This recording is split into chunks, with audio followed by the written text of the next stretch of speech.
I'm Yara Seif. I work at the Systems Biology Research Group at UCSD. Currently a fifth-year PhD student, and part of what I love to do is to look at bacteria and how their lifestyle relates to their evolutionary trajectories.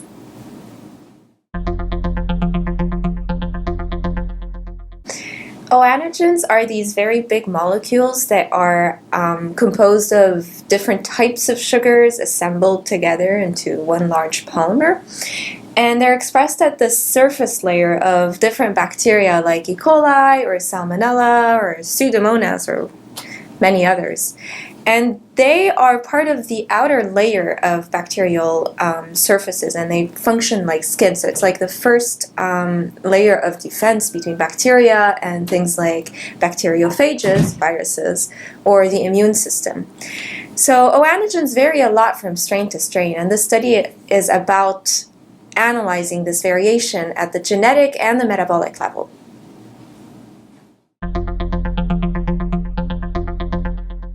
So for this study, I decided to focus on Salmonella because Salmonella causes about 115 million infections per year.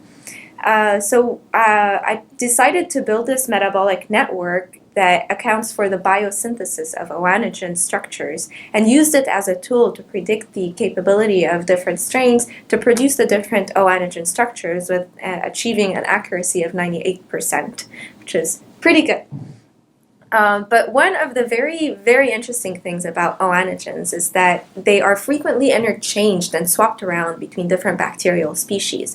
So in the end, even when you look at different species, there are lots of commonalities between the O-antigen structures that are expressed at the surface.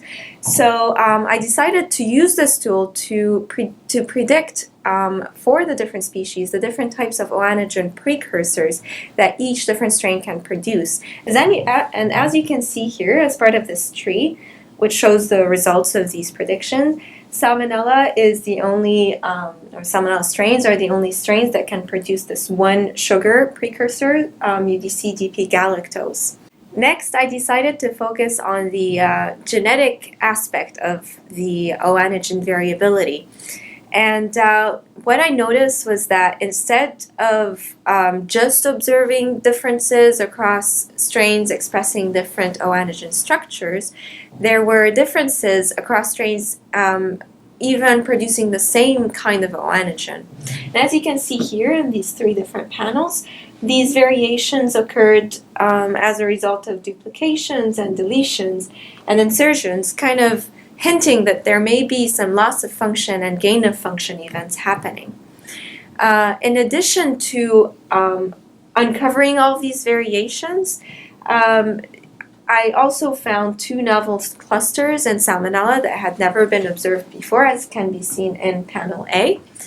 But while these clusters hadn't been observed in Salmonella, they had already been discovered in E. coli, kind of hinting that there may have been some swapping happening between the different strains.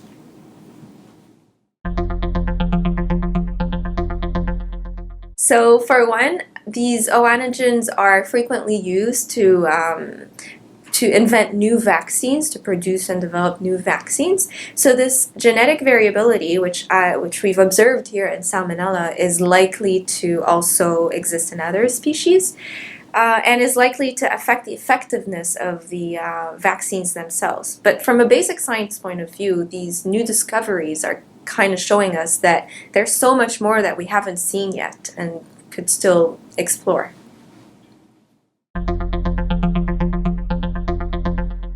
So in recent years, sequencing has become so much cheaper. So this study looked at DNA at a whole different scale. I looked at 11,000 different strains of Salmonella.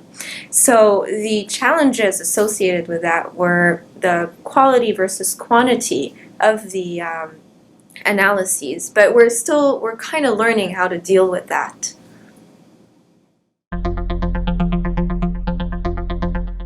So as part of this study, I I noticed that there are still so many gaps of knowledge in terms of the biosynthesis or the biosynthetic pathways for O-antigen, for the known O-antigen structures. But in addition to the known O-antigen structures, there are so many other structures that we just have never observed previously, that we are likely to discover. But also linking these genetic variations to an actual phenotypic variation would probably be where this kind of study would go next.